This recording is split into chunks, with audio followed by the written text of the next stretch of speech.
Oh, please! It's all of this hate, nonsense. you were just... No, it's... You say it does. Meghan is not a white woman. So we've only associated twerking with white women. So why is it racist now when it's Meghan Markle? Because you're saying that she's trailer trash. Okay. Most people I saw commenting thought it was a very tacky thing But to it's rap. true, Piers. You can't deny that this has all happened because of unconscious bias running through the UK press. Prince Harry and Meghan Markle are once again making headlines. But this time, it's not for their supposed humanitarian work or mental health advocacy. It's because Vanity Fair has just exposed them as one of the biggest PR cons of the decade. According to Vanity Fair's investigation, those once close to the Sussexes' former staff members, colleagues, and people who work directly with them are speaking out. They're contradicting everything that Meghan and Harry have portrayed in public. The reports detail how staff members were forced to take extended leaves of absence, undergo therapy, and even leave their positions entirely after working with Meghan. This isn't just a clash of personalities, it's a growing pattern of problematic behavior. The most devastating part? These aren't anonymous internet trolls or unverified gossip. These are professionals, people who worked with Meghan and Harry behind the scenes. They're now revealing a side of the Sussexes that doesn't match their public image. One former colleague remarked that if Meghan could acknowledge her own shortcomings instead of constantly playing the victim, her perception might improve. This is a devastating but fair critique. Let's be real here. Meghan has built an entire brand around compassion, mental health awareness, and breaking free from oppressive institutions. She spent years positioning herself as a champion for mental health, while simultaneously claiming to escape the toxic scrutiny of the media. Calling the royal family racist because they had called them racist. Palace had been racist about the skin colour of their baby, and then they decided to turn around and say, actually, we never meant that at all, which I thought was deplorable. You defended it, and that was Iman's verdict on your defence. I was basically getting gaslit. But now, with Vanity Fair's latest reporting, the narrative is shifting. The same woman who lectures us on compassion and mental health is allegedly creating a toxic environment that drives her staff into therapy. The irony is almost too perfect. The staff's complaints are just the tip of the iceberg. Local residents in Montecito, where Harry and Meghan now live, have also shared their thoughts with Vanity Fair, and their opinions are brutally honest. Some call them the most entitled, disingenuous people on the planet. Others point out the hypocrisy of their entire narrative. After moving to the United States to escape media intrusion, they've spent every moment since trying to get as much press coverage as possible. This contradiction is glaring. They claim to be victims of the press, but their every move is calculated to put them back in the spotlight. Their Netflix documentaries, their Oprah interview, Harry's memoir, it's all about getting their story out to the media. So, which is it? Are they victims of the media, or are they addicted to it? And let's not forget the allegations of bullying from Meghan's time in the UK. Reports surfaced about her behavior toward palace staff, but those claims were buried under NDAs and the palace's refusal to comment on internal matters. Fuck no. Sorry, we are uncensored, but oh my God, the idea there's any comparison between Diana, who was the biggest star in the world, probably, arguably, along with Donald Trump, the biggest star there's ever been. Yeah. I'm sorry, you cannot compare Princess Diana to President Trump. That's outrageous. No, you can't. But now, in California, the same patterns are emerging. Former staff members are leaving, some after just brief stints, and all citing issues with working conditions. It's not just a cultural clash, it's a deeper issue that can no longer be ignored. Now, this brings us to the hypocrisy at the heart of their entire brand. Meghan and Harry have built their post-royal life on a foundation of compassion, charity, and mental health advocacy. But if their staff members are ending up in therapy because of their working environment, it completely undermines everything they claim to stand for.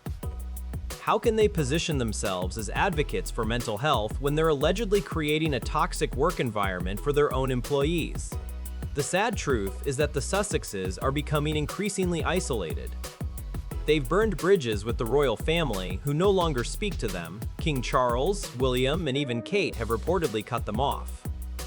Not out of spite, but because they've learned that keeping a relationship with Harry and Meghan means risking those private conversations being leaked to the press. The public has also moved on from their narrative.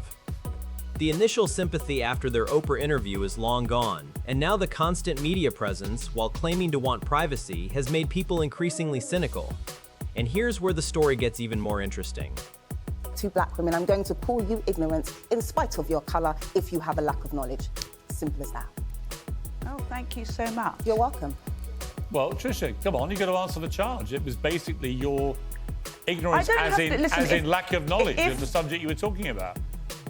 If somebody decides that I'm ignorant, I'm not going to sit here and try to dissuade them otherwise. They've quite clearly made up their minds. If Imam wants to call me ignorant and thinks of me as ignorant, what have you, fine, go ahead. Trisha, you did a lot of damage that day. You did a lot of damage and I had to come along and fix it. Just like Harry did a lot of damage and other people had to come along and fix it. Me, Shola, Kiande, we had to come along and fix your dirty wax. You know what? I don't have time for people like you when you come on national TV spewing garbage. And you're right, I'll actually add to your second point. I don't want to argue because I'm a bit more...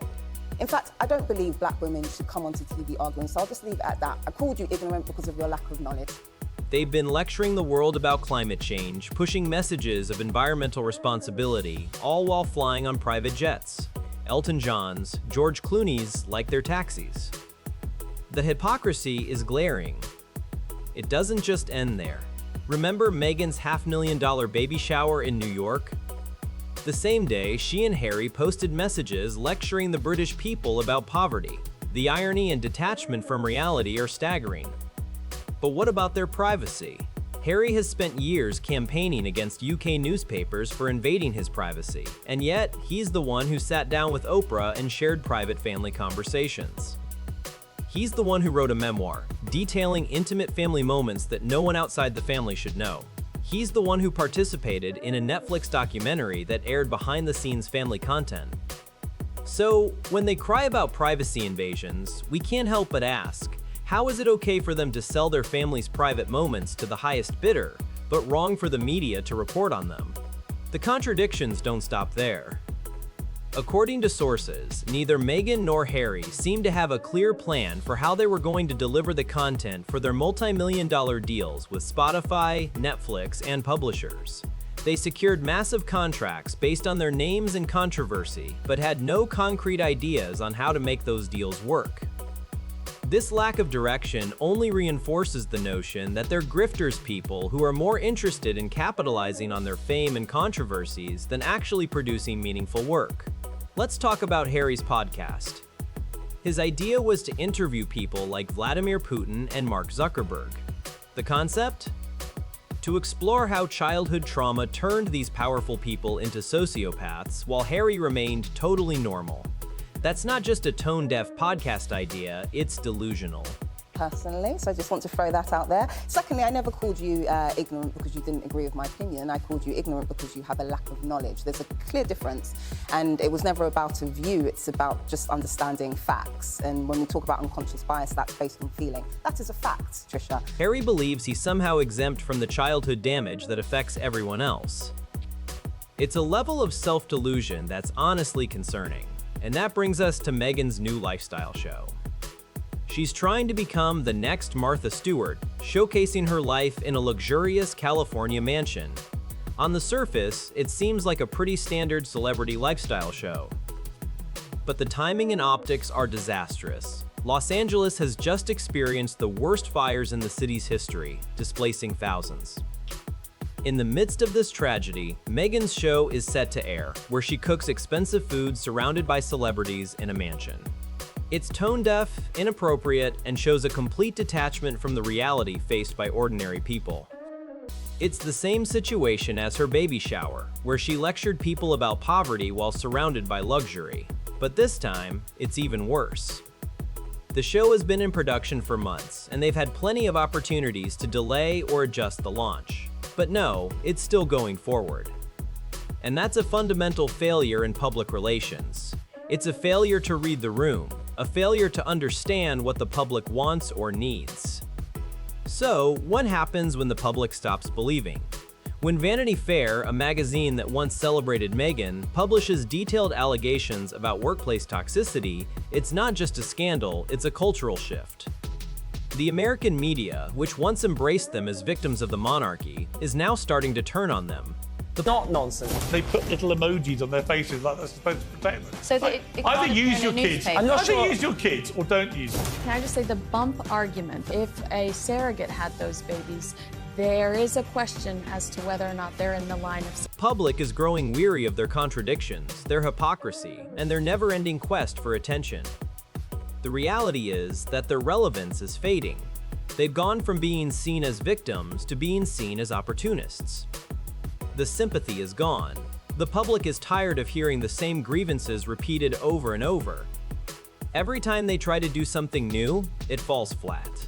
People are only interested in them when they're spilling royal secrets, and that's what keeps them relevant. But as their relevance fades, so does their credibility. And once that's gone, so is their entire brand. The royal family will survive this. They've weathered worse scandals. But Harry and Meghan, their future is uncertain. They've built their entire identity on drama and media attention, and once the public stops caring, it's over. Vanity Fair's exposé isn't an isolated incident, it's the beginning of a much bigger story. The Sussexes are facing irrelevance, and there's nothing they can do to stop it. And that, my friends, might be the most devastating part of all. Their fall from grace is happening quickly, and the reality is sinking in. When you've made a living off drama and scandal, there comes a point where even the media grows tired of you. As they continue to try and stay relevant by attacking the royal family, their own credibility slips further and further into the abyss. Their post-royal life, once filled with promises of privacy, peace, and meaningful work, has now become an endless cycle of self-promotion, hypocrisy, and failed projects. People who once championed them are now distancing themselves, and it's only a matter of time before their last allies fade away. It's a tragic fall for a couple who once seemed destined to reshape the royal narrative. But as the spotlight fades, the truth is clear. When your entire existence is built on exploiting personal drama and fabricating authenticity, the public will eventually see through it all. And that's a reality that may be too much for Harry and Meghan to handle. The hardest thing of all isn't facing scandal, it's facing irrelevance.